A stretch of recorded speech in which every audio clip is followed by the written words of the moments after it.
Hi, I'm Dr. Lili, and this is my pocket pediatrician. At dinner last night, my kids told me their favorite part of the day yesterday was sledding with their friends. I grew up in a place where you couldn't sled because there was no snow. But when I see the joy on my kids' faces, I know we're making awesome childhood memories. I also can't help but think about all the injuries I see at working in the pediatric ERs and urgent cares. Now, before you start saying, here comes another episode of Lili Ruins Everything, I do let my children sled.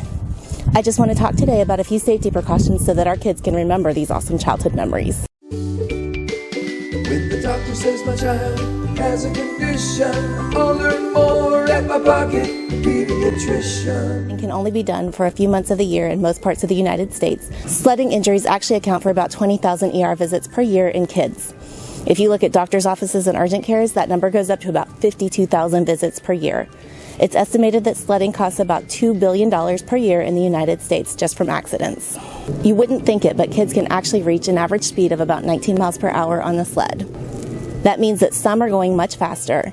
When you think about crashing into a tree with your face at 19 miles an hour, it's no wonder there are so many injuries. The majority of the injuries occur from collisions, most often with stationary objects like trees, poles, fences, but a lot of times they also hit each other, and sometimes they actually get hit by cars. Being hit by a moving vehicle is the most likely type of injury to result in traumatic brain injury. When they break down where the injuries occur on the body, 34% are on the head. Another 26% result in broken bones, and then the rest are cuts, bumps, scrapes, bruises, and lacerations. About 9% of injuries overall are traumatic brain injuries. The great majority of those injured are boys, and the kids at highest risk by age are those aged 10 to 14. While most of the injuries studied could be released on the same day, about 4% required hospitalization and some intensive care. The most serious injuries were likely to occur in streets and around traffic. In urban areas, you want to be careful about trees, fences, poles, parked cars, and ending in a run that's going to slide you out into traffic. In more rural and suburban areas, you want to think about the same trees, fences, and poles, but you also want to be considerate about ponds and other dangerous structures that could be present. You still have to worry about cars. Sometimes people think there's nobody on a road, and there actually is. So there's a lot to be looking out for when your kids are sledding. You know how when you become a mom, you wind up saying all kinds of things you never thought you were going to have to say, like, don't wash your apples in the toilet, or no, you can't ride your baby brother as a motorcycle? Well, the same is true when you're a pediatric emergency physician. I never thought I would have to say this, but don't pull your kids behind a moving vehicle on a sled. Children should never ride a sled that's being towed by a car, truck, tractor, SUV, snowmobile, snowplow, dirt bike, or any other type of moving vehicle. Using a motorized vehicle is likely to result in serious injury and/or death to your child. I'm sorry if you already knew this, but apparently some people didn't. Parental supervision is mandatory. Having an adult present has been shown to reduce the risk of injuries by about 50%. It also helps to keep younger children separated from older children. Sled slopes should be covered in snow, not ice, and they shouldn't have any obstructions. And ideally, they shouldn't be too steep. Around 30 degrees is a nice slope for them to come down. They should end in a flat runoff that's not a street or parking lot and doesn't have any trees, rocks, fences, or poles. To avoid head injuries, children should sled sitting up and facing forward. Just about every kid I know grabs their sled, goes running, and does a huge belly flop face first down the hill. This is really likely to result in head injuries and especially facial injuries. The American Academy of Pediatrics recommends that parents consider helmets for all children on sleds. Other medical organizations take a stronger stance and say they absolutely should be worn by all children under 12 and for anybody else as well. One study showed that wearing helmets while sledding reduced the risk of head injury by 50%. If you're wondering what type of helmet to wear, it depends on the type of collision your child's going to have.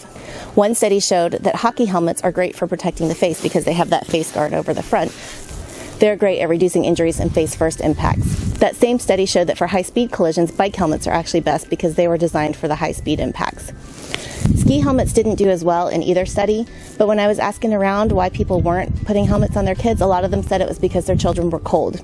The nice thing about ski helmets is they have extra padding. They have those little ear flaps to keep your kid's face warm. So if your biggest concern is cold and you're not going to otherwise put a helmet on your kid, I would definitely go for the ski helmet because that's much safer than a hat.